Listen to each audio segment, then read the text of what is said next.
Good afternoon, and thank you for joining us today for our webinar session on the Physician Quality Reporting System, or PQRS, GPRO registration and reporting in 2015. My name is Liz Renchkowski, and I'm a content specialist here at MeHI. I'm joined today by my colleague Al Robleski, who is a Client Services Relationship Manager here at MeHI. And we're going to walk you through some of the details about PQRS in general. And then, in addition, we'll dive a little bit deeper into the GPRO registration and reporting for the group practice reporting option. Just a quick disclaimer before we begin. The presentation is current at the time it's presented, published, or uploaded to the web. And basically what this is saying is that this is prepared as a service to the public and not intended to grant rights or impose obligations or take the place of any statutes, regulations, or other policy materials, although it may contain references to such.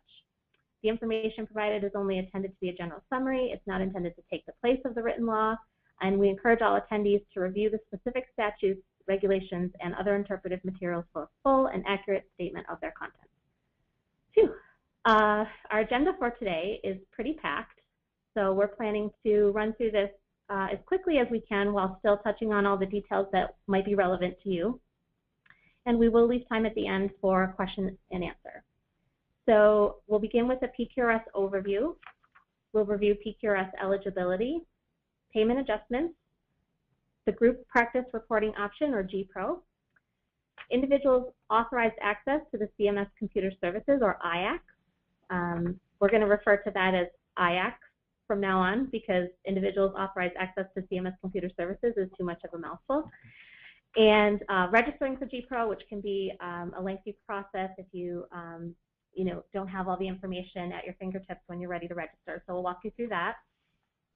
Reporting considerations, noteworthy items for 2015, a little bit about our qualified registry here at MeHI, next steps, and as I said, of course, we'll leave time for question and answer at the end of the session.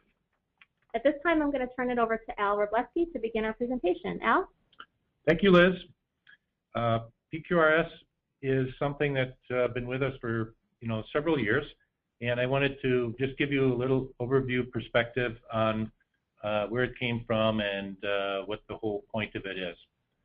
So one of the interesting evolutions with the Centers for Medicare and Medicaid Services is the whole idea of quality measures. Quality measures are essentially numeric in nature. So there's a numerator and a denominator, and it only applies, in this case, PQRS, to Medicare.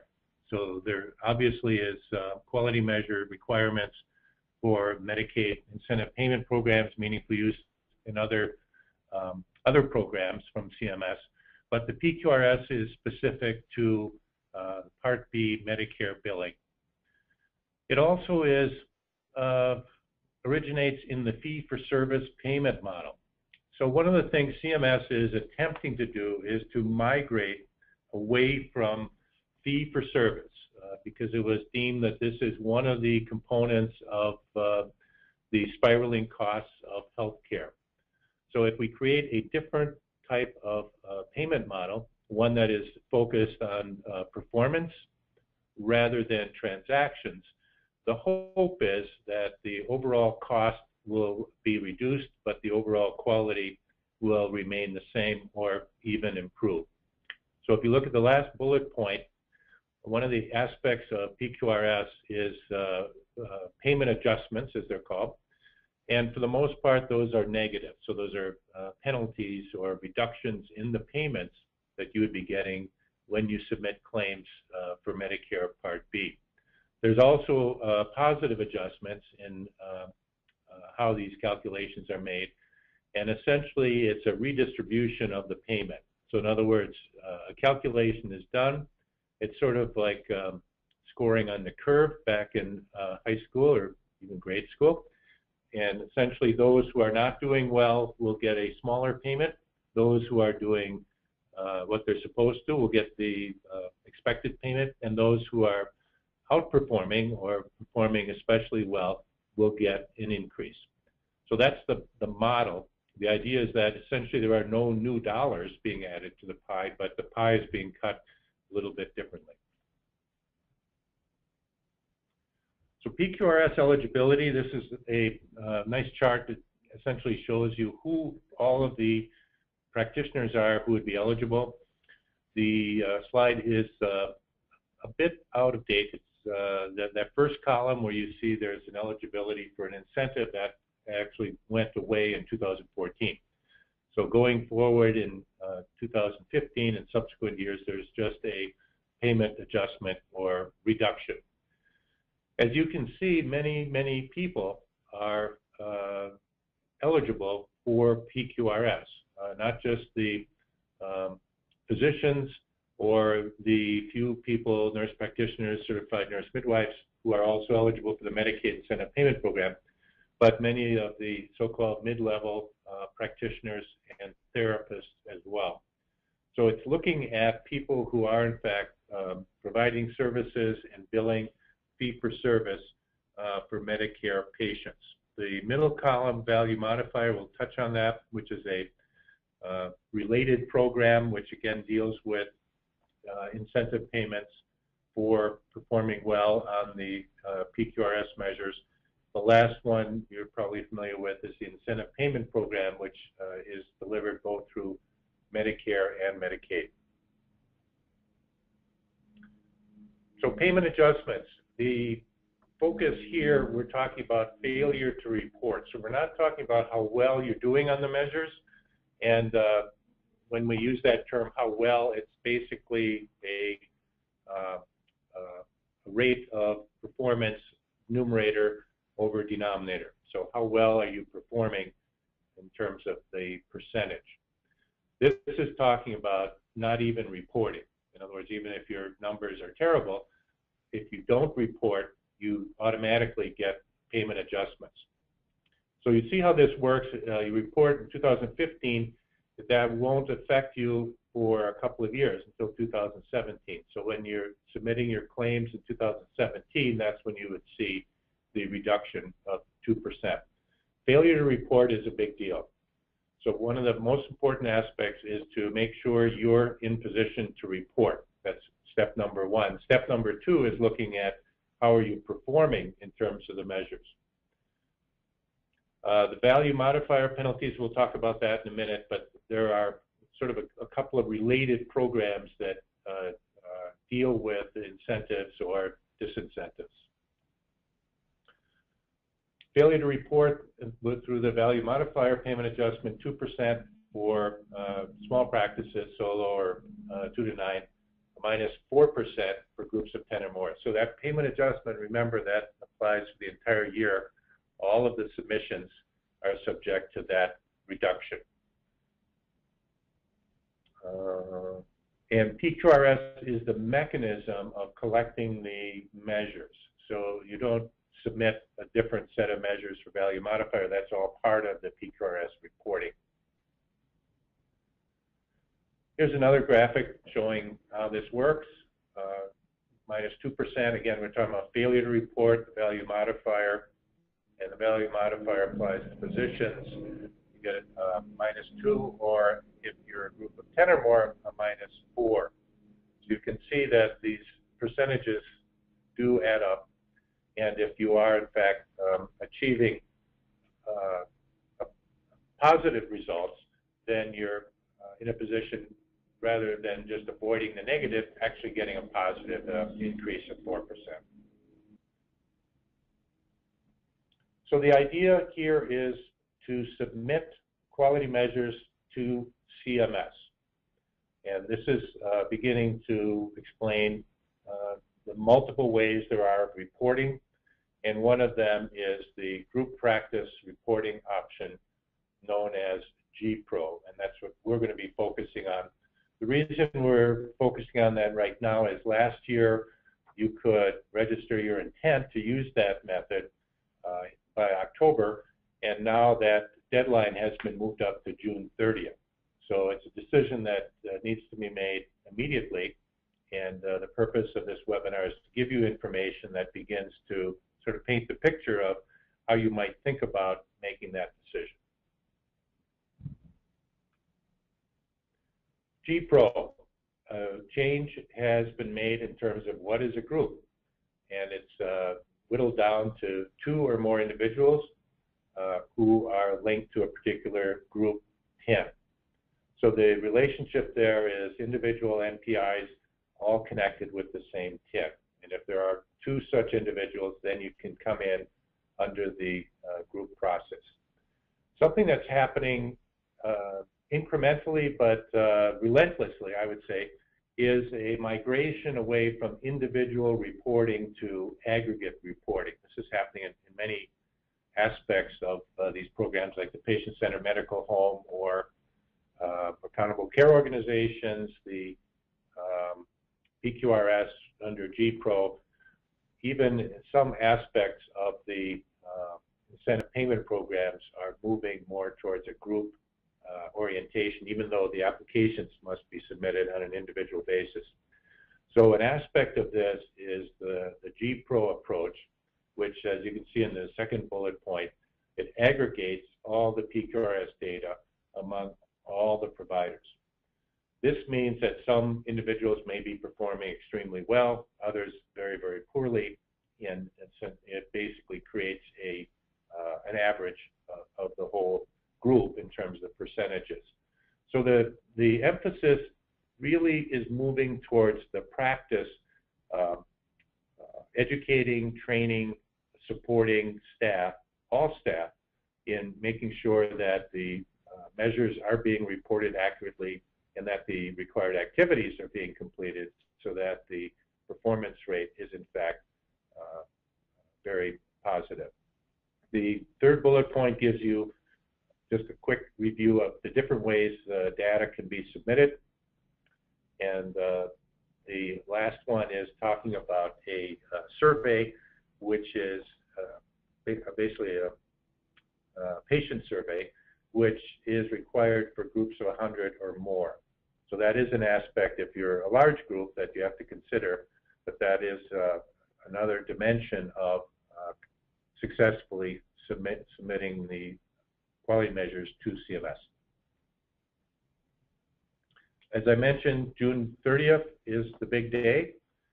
The idea here is to make sure you're submitting your request well before that, so that if you do change your mind or things come up that require you to change your submission, you can go back in and do that. So it's not cast in stone until June 30th.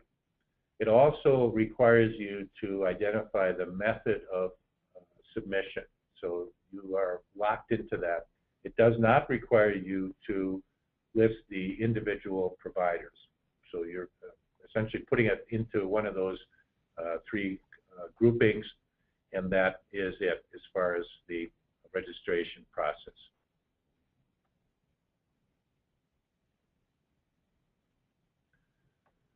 Size requirements, as I mentioned, you have 3 categories: 2 to 24, 25 to 99, and 100 or more.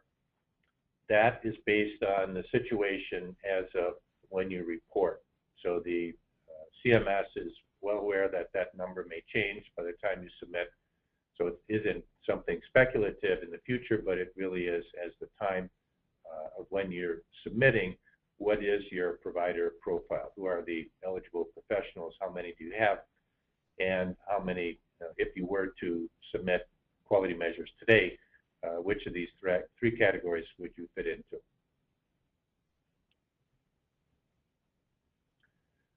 Participation requirements, basically the same as the anyone for PQRS. The only thing is that you meet that number of 2 or more, and that's using the same 10. So it really keys off of the tax identification number. And keep in mind, if a provider works for different organizations and submits Part B submissions, claims submissions through different TINs, then that individual must end up reporting for each of those situations. So one person could in fact end up submitting, under 3 or 4 different TINs if they're working at a variety of different organizations.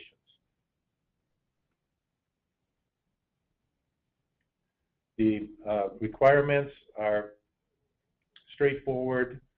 As Liz had mentioned, the IX account is step one, which really gets you identified as somebody who wants to proceed with registering your intent to do GPRO. And then there is the actual process of registration. So I'd like to turn it back to Liz, who will get into the details of how, in fact, you go about submitting your intent to use GPRO. Liz? Thanks, Al. So in this section, we'll cover a little bit about the IX system and getting a registered user set up in the IX system in order to register your intent to submit your PQRS measures as a GPRO. So basically, it's a three-step process, if you want to look at it that way, that you first have to get your IX account and access all set up and ready to go. The second step would be to register your group as intending to use the GPRO option for PQRS 2015. And then the last option, or the last step, excuse me, would be submitting your PQRS measures when it's time in January through March of next year. So this is step one. As I mentioned, it's the individual's authorized access to CMS computer services. Users are limited to one account per person, and the IX account cannot be transferred to another individual. These are pretty standard things. If you want to know if there's already someone who can register your group for GPRO, you can contact the CMS QualityNet help desk and provide the PIN and name of your group, and they can let you know who that individual is. To sign up for a new IX account, modify an existing account, or reset a password, you would go to the IX website, which is linked there on the screen. And just a side note, you will receive a copy of these slides after the webinar. We usually send out a follow-up email within a week or so after the webinar session, and it will include a link to a posting of these slides on our website. So you will be able to access these hyperlinks when you get that copy of the slides. One person from the group must first sign up for an IX account with the primary group security official role.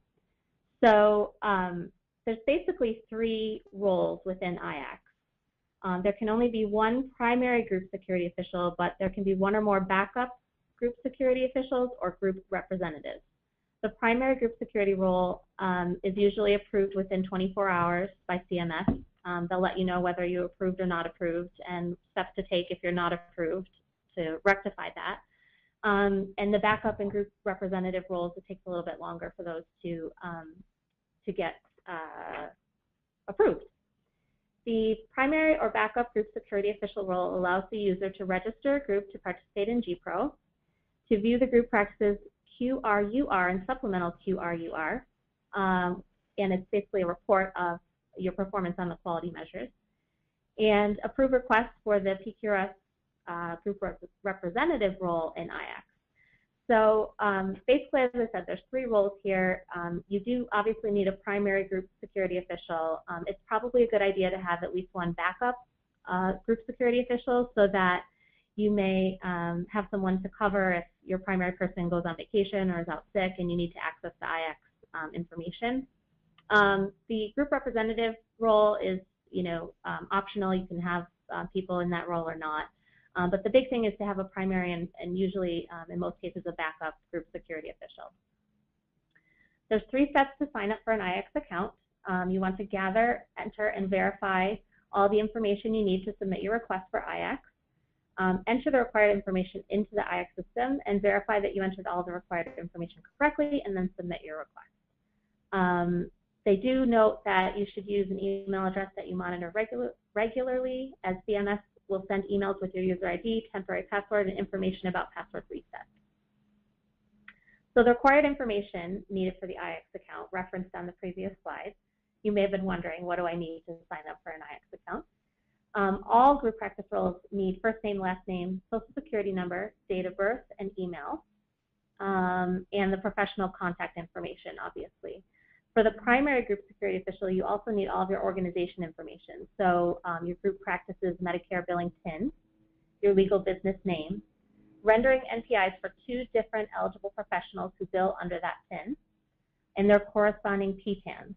So basically, you can pick 2 providers at random, any 2 providers that bill under your group NPI, and as long as you have their billing PIN, their NPI number and their corresponding PTANs and their address and phone number, you can use them as your 2 basically representative providers, showing that people do bill under this group PIN.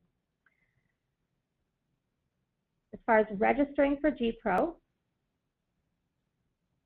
once you have an IACS account, you're ready to register for GPRO. So there's, again, 3 steps: gather your information, enter, and verify. Pretty straightforward. The information that you'd need to gather to register your group for GPRO would be, again, the organization information, the requester information, your group practice size. As Al mentioned before, it basically falls into 3 categories: 2 to 24, 25 to 99, and 100 plus. And that's at the time of your registration. So we have gotten the question, what if my group is right now at 97 providers, but we might hire 4 or 5 people in the next year, and by the time we go to report PQRS measures, we may be over 100. You have to register with the number of providers in your organization at the time of registration. That's all you can really go on. There may be attrition and people may leave, or you may be hiring, but you just go with whatever you have at the time of registration. You'd select your 2015 PQRS group reporting mechanism. So this is basically the method that you're going to use to report your PQRS measures. And the options are web interface, which is applicable for 25 or more, registry, which is what we have here at MeHI, and the electronic health record reporting, which you report through your certified EHR. You also have to elect whether to include the 2015 CAHPS results in the calculation of your group's 2017 value modifier. That's just a selection you have to make when you go to register. Program contact information and technical contact information. And it's good to have 2 different people in there for the contact, just so if they can't get a hold of one person, they can reach somebody else. So you'd enter the PQRS registration system, and at the right-hand side of that page, you'll see log into the CMS secure portal. Then it would pull up this screen where you'd see the TINs that are associated with your IACS account. And to register a TIN for the 2015 PQRS GPRO, you would select that register link. You can see it in the bottom right drop down there. And then you'd obviously enter your group practice information, and after all the information is entered and verified, you'd receive, hopefully receive, this confirmation message from CMS saying, yes, you successfully registered your group as a GPRO. If you don't receive this confirmation message within 24 hours, I would definitely contact CMS to find out what went wrong, but for the couple of groups that we've had register so far, all have gone well and they've gotten their confirmation. So. As far as PQRS measure selection, we're going to shift gears a little bit and talk a little bit about sort of the strategizing for choosing your PQRS measures that you're going to report on once you're ready to do so. We wanted to note that MeHI offers customized assistance with PQRS measure selection. So we're basically here, again, to help you strategize and choose measures that make sense for you once you're actually ready to report. We want you to report on things that are relevant to your scope of practice and you can successfully report on, so you're able to pull a report from either your EHR, practice management system, or billing system. So we'll work with you throughout the year to get you ready to report so that when you're ready to report in January through March of next year, you're not scrambling to get all that information together or decide what measures make sense. We'll work with you throughout the year to kind of support you in making those decisions and prepping early and just acting proactively with PQRS. Some factors to consider when you are selecting your PQRS measures, they're all listed here. It basically all makes sense. Clinical conditions you usually treat, the types of care you provide, the setting, the quality improvement goals for 2015, if you have any internal quality improvement goals that you want to touch upon. Other quality reporting programs and use are being considered, and the additional considerations, diagnosis codes, procedure codes, the intent of the measure, and then, as I mentioned, the reporting capabilities. That's a big one. So we want to make sure that you're able to pull a report and get information on all these measures so that it's not a struggle to input the information in January when you're ready to do so. If reporting using GPRO, the group must report individual measures. So this is in contrast to what are called measures groups, which are for EPs or eligible professionals who report individually. So it gets a little confusing because they throw the word group and individual around quite a bit. But basically what you need to know is that there is such a thing as a measures group, but that's not applicable for GPRO. So if you're reporting as a GPRO, you must report individual measures. The data is aggregated for all providers in the group, as Al mentioned. You must report on at least 50% of the eligible instances. However, what is an eligible instance depends on the measure. So you have to look at the specific measure specs to see what do they consider an eligible instance. Is it one visit? Is it one patient? Is it one procedure? You must report on 9 measures across 3 NQS domains. That's the National Quality Strategy domain. You must include at least 1 cross-cutting measure, which we'll get into in a moment. And all measures must have 0 or greater than 0% performance rate. So in other words, they must be successfully performed for at least 1 eligible patient. This is in contrast to the EHR CQMs, by the way. The clinical quality measures for the EHR incentive programs typically you've been able to report zeros on that, and it doesn't really matter what your performance is as long as you're reporting. But in this case, all measures must have a greater than 0% performance rate. As I mentioned, cross-cutting measures are a requirement this year.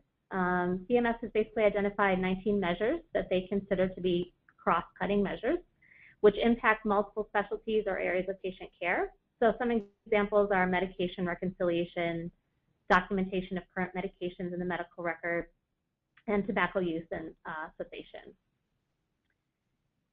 The measures applicability validation, or MAV process, is basically part of your strategy for how you're going to report your PQRS measures. So as I mentioned before, the requirement is that everybody report 9 measures across 3 CMS domains, or 3 NQS domains, excuse me. So the MAV process is a little tricky because technically if you report less than 9 measures across 3 domains, you undergo this MAV process, which determines if an EP or group has met the requirements to avoid the PQRS payment adjustment despite reporting less than 9 measures across 3 domains. So you can basically break that rule, so to speak, and still avoid the payment adjustment as long as you meet the requirements of this measures applicability validation.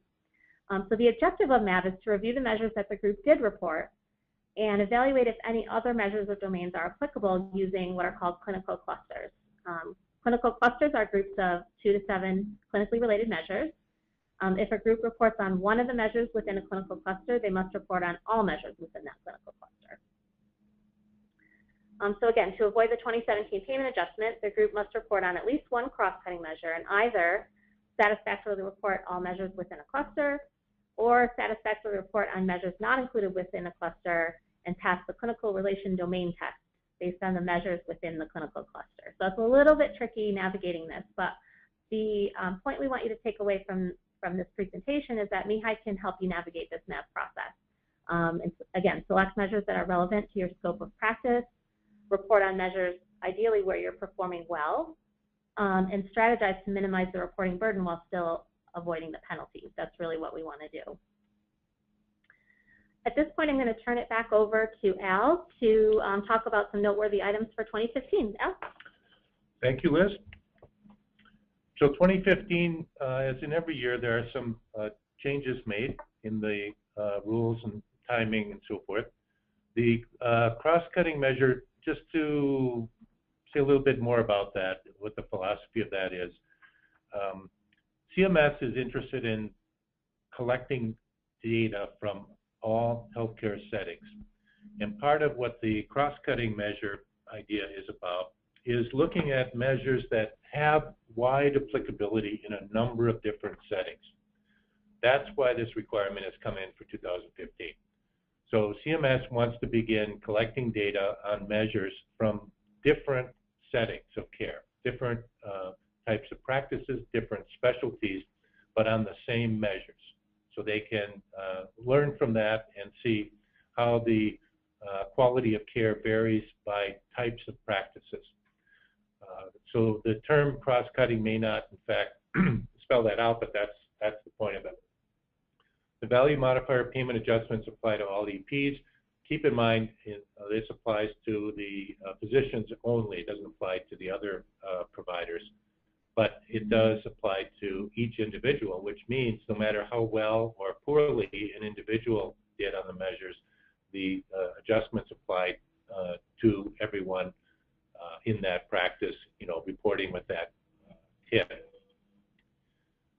Reporting once for CMS quality programs, this is a bit tricky. It depends a lot on your capability in terms of electronic reporting, whether you're a Medicare or Medicaid incentive payment program. At this point, the Medicaid incentive payment program does not have the capability of accepting electronic reporting in Massachusetts. So even if you do have that capability and can report to CMS directly through electronic technology, you would still have to submit your measures if you're applying for the Medicaid incentive payment program manually into your application.